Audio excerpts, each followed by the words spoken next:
दोस्तों आपका most welcome है। जैसा कि आपको पता है कि हम यहाँ पे एलएलबी सेकेंड ईयर के मोस्ट इंपॉर्टेंट क्वेश्चन सब यहाँ पे डाल रहे हैं। तो यहाँ पे हम लेके आ चुके हैं आपका पेपर नंबर 3 जो कि है सम्मति अंतरण अधिनियम एवं सुखाधिकार।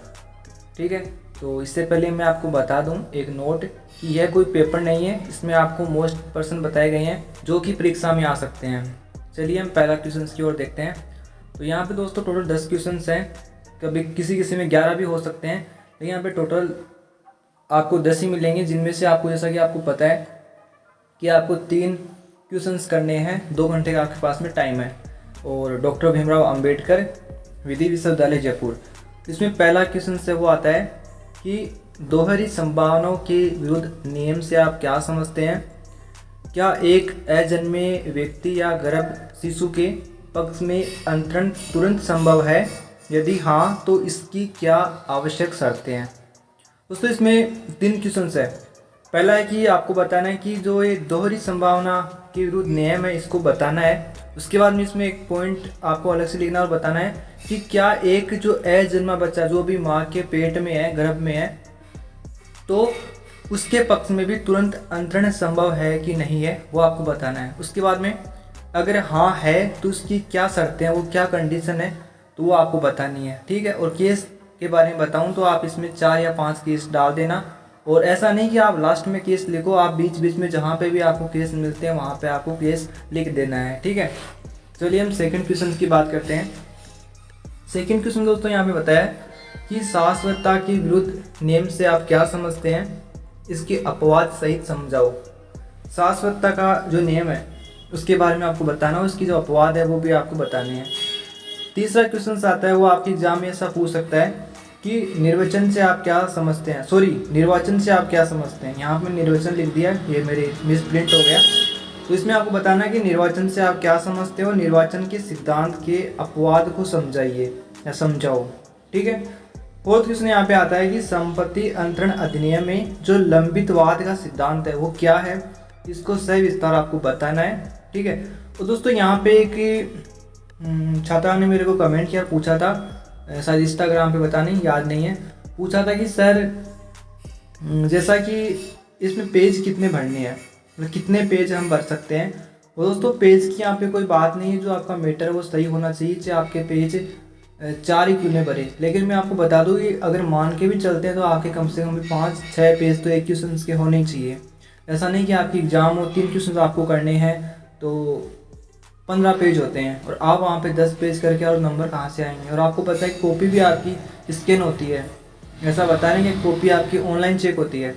ठीक है, तो अगला क्वेश्चन से वो आता है कि बंधक से आप क्या समझते हैं और इसके आवश्यक तत्व है और इसके प्रकार। यहाँ पे और हो गया, टाइपिंग में थोड़ा मिस्टेक हो जाता है। उसके बाद में इस अथवा में पूछ सकता है, यही क्वेश्चन है कि एक बार बंधक सदैव बंधक, इस कथन को निर्णीत वादों की सहायता से समझाइए।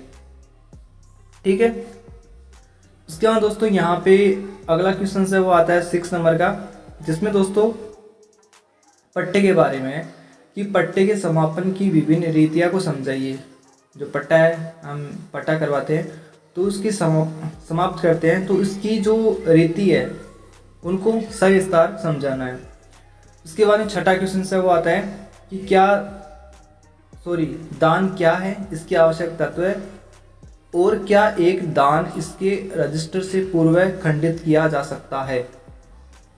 मतलब दान क्या है, डोनेशन क्या है, डोनेट क्या है। ठीक है, इसके आवश्यक तत्व बताने हैं और साथ में भी बताना है कि क्या एक दान इसके रजिस्ट्रीकरण से पूर्व खंडित किया जा सकता है क्या। अगला क्वेश्चन से वो आता है सुखाधिकार, या आपका नेक्स्ट चैप्टर शुरू हो जाता है संपत्ति अंतरण अधिनियम का। तो सुखाधिकार क्या है, इससे आप क्या समझते हैं, इसकी परिभाषा है और इसके आवश्यक तत्व है।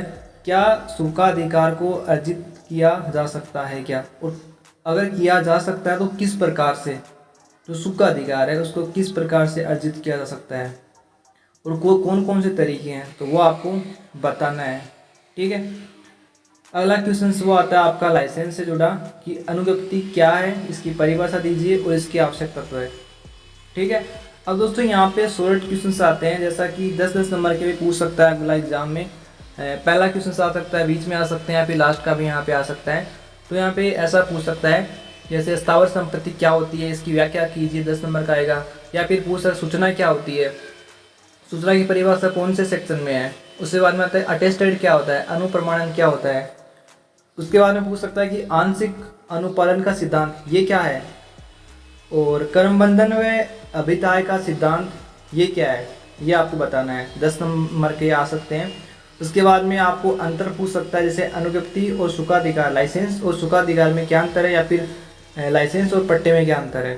तो आपके 10 क्वेश्चन से इसका जो ये PDF है ये आपको कल या परसों के अंदर टेलीग्राम पे डाल दिया जाएगा। वहाँ पे आप इसको डाउनलोड करके भी देख सकते हैं। वीडियो मैं आपको इसलिए बनाता हूँ कि कुछ ही आपको बता दूँ, यहाँ पे कुछ अलग कुछ नया निकल के आए, तो इसलिए मैं वीडियो बनाता हूँ कि आपको समझा पाऊँ मैं। ठीक है। अब दोस्तों यहाँ पे एक बात और बतानी है आपको कि कुछ प्रॉब्लम्स आ रही, तो पता नहीं मैं पेपर बना पाऊँ नहीं बना पाऊँ, लेकिन कोशिश करूँगा कि मैं आपको जितने पेपर है उनके मोस्ट क्वेश्चन मैं आपको बता पाऊँ कि आपके एग्ज़ाम में अच्छे नंबर आ जाएँ और आप अच्छे नंबरों से पास हो जाए। बस ये दुआ करूँगा आपके लिए। और मेरी भी कुछ एग्ज़ाम्स आ रहे हैं, तो मैं भी थोड़ा पढ़ाई पे फोकस कर रहा हूँ। ठीक है। तो आपको ये दोस्तों जानकारी कैसी लगी, पेपर मोस्ट क्वेश्चन आपको कैसे लगे, आप कमेंट करना, बताना, कमेंट करके लाइक करना इस वीडियो को। ठीक है। और शेयर करना। जितने भी सारे आपके दोस्त हैं जो भी डॉक्टर भीमराव अंबेडकर से ला कर रहे हैं, उनको इस वीडियो की लिंक को शेयर कीजिए। और आप हमें जुड़िए टेलीग्राम से अशोक जहांगीर LLB के नाम से, या फिर आप हमें फॉलो कीजिए इंस्टाग्राम पे अशोक जहांगीर LLB के नाम से। तो वहाँ पे भी आपको जानकारी मिलती रहती है और हम आपसे वहाँ पे भी हम बात करते हैं। तो बहुत बहुत धन्यवाद इस वीडियो को देखने के लिए। चैनल सब्सक्राइब जरूर कर लेना, क्योंकि आपको भविष्य में ऐसे वीडियो यहाँ पे मिलते रहते हैं। Thank you.